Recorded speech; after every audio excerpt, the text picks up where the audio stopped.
Hello friends, welcome back to my channel. আজ আমার কাকি শাশুড়ির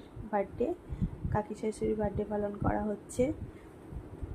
দেখো কেকটা কতটা সুন্দর, ভীষণ সুন্দর। Happy birthday to you. Happy birthday dear Kakima.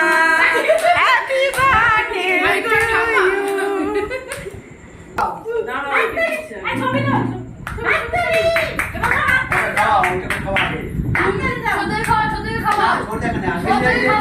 Cake কাটা হচ্ছে, খুব মজা হচ্ছে, ভীষণ মজা হচ্ছে। সবাইকে দেখো, আমার পুরো পরিবার রয়েছে এখানে। তো পরিবারের সবাই নেই এখনো পর্যন্ত। দেখো খুব মজা হচ্ছে।